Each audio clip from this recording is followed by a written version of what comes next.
Bonjour à tous, Sound of Freedom, le film qui dérange, et c'est le moins que l'on puisse dire. Pour ceux qui ne le connaissent pas encore, ce film dénonce le trafic d'enfants à des fins d'exploitation sexuelle. Il a eu un énorme succès cet été aux États-Unis, dépassant même les blockbusters comme Mission Impossible et Indiana Jones, malgré son budget modeste, estimé à environ 15 millions de dollars.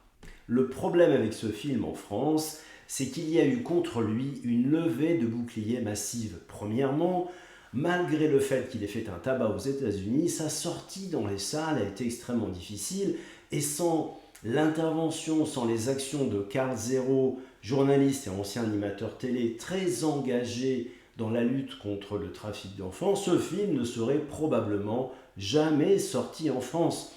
Deuxièmement, les critiques sont quasiment unanimes pour le présenter comme un navet complotiste. Et troisièmement, quand on voit le film, et je vous invite vraiment à aller le voir, on s'aperçoit que c'est loin d'être un navet et qu'il n'est absolument pas complotiste. L'écart entre les critiques et l'avis des spectateurs est juste abyssal. Donc, de prime abord, on ne comprend pas. Carl Zero s'est exprimé sur le sujet, et notamment dans une interview qu'il a accordée à la chaîne YouTube Ligne Droite. Je mets le lien de cette interview en description de ma vidéo. Il donne un certain nombre d'arguments avec le prisme qui est le sien pour expliquer, disons-le, cette tentative de censure ratée. Mais je crois qu'il omet des choses essentielles et le but de cette vidéo est d'apporter un éclairage complémentaire sans remettre en question ce que dit Carl Zero. Avant de commencer, pensez à vous abonner à la chaîne. Au-delà d'améliorer la diffusion des vidéos, c'est aussi le moyen concret d'apporter votre soutien. Merci et encore merci. Allez, c'est parti. Rapidement, quelques mots sur le film. Sound of Freedom s'inspire de faits réels en s'appuyant sur l'expérience d'un ancien agent fédéral du nom de Tim Ballard, interprété par l'acteur américain Jim Caviezel, qui dans le film se lance dans une opération de sauvetage pour récupérer des enfants dans les mains de réseaux pédocriminels. Franchement, c'est un film qui tient en haleine, tous les acteurs sont excellents, les enfants sont juste incroyables, il est dur, bouleversant et ne tombe jamais dans une sorte de voyeurisme malsain. Encore une fois, c'est loin d'être un navet. Alors pourquoi ce film est présenté comme complotiste ? Eh bien, tout simplement parce que le trafic d'enfants est au cœur de théories complotistes et particulièrement celles propagées par le mouvement QAnon aux États-Unis qui soutient entre autres que des élites mondiales dirigent des réseaux pédophiles dont certains seraient sataniques. Et pour ces réseaux satanico-pédophiles, des enfants subiraient des sévices, voire seraient torturés pour extraire de leur sang une substance appelée adrénochrome qui aurait des vertus rajeunissantes. Et aussi parce que l'acteur principal Jim Caviezel et le héros dont s'inspire le film Tim Ballard ont tenu des propos allant dans le sens de ces théories complotistes aux grandes dames du réalisateur Alejandro Monteverde qui veut simplement mettre en lumière le trafic d'enfants. Si le film n'est pas complotiste, ni même son réalisateur, s'il aborde un vrai sujet, on parle tout de même de la traite des enfants à des fins d'exploitation sexuelle et c'est un phénomène de grande ampleur. Alors pourquoi cette tentative de censure? L'argument du complotisme a été retenu, mais comme il est faux, il n'est donc pas crédible. Les raisons sont ailleurs. Carl Zero apporte des explications, mais qui sont partielles. Il occulte ou sous-estime, selon moi, la dimension idéologique et politique.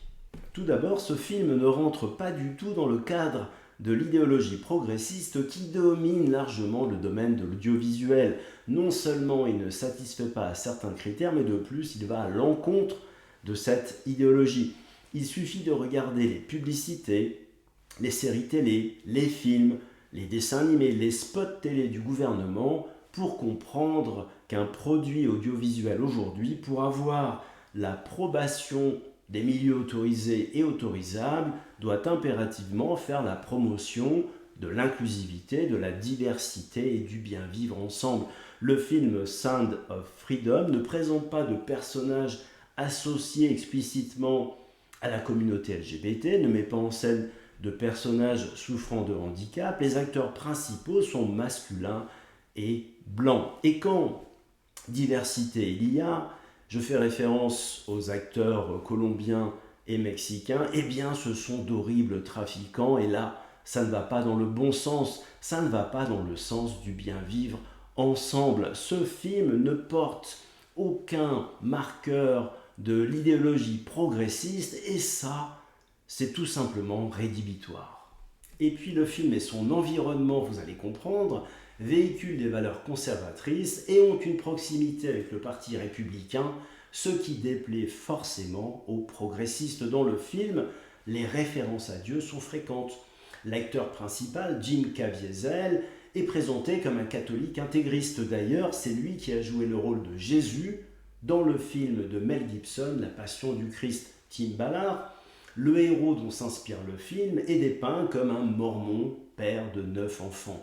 La société de distribution Angel Studios est présentée comme un distributeur indépendant spécialisé dans la diffusion de films évangélistes. En filigrane, il y a la défense des valeurs chrétiennes et de la famille traditionnelle. Et ça, ce n'est pas très tendance chez les progressistes. Et pour couronner le tout, les adeptes du mouvement QAnon sont des sympathisants du Parti républicain et Tim Ballard et le film auraient eu la sympathie de l'ennemi juré, Donald Trump. De quoi rendre fous les progressistes.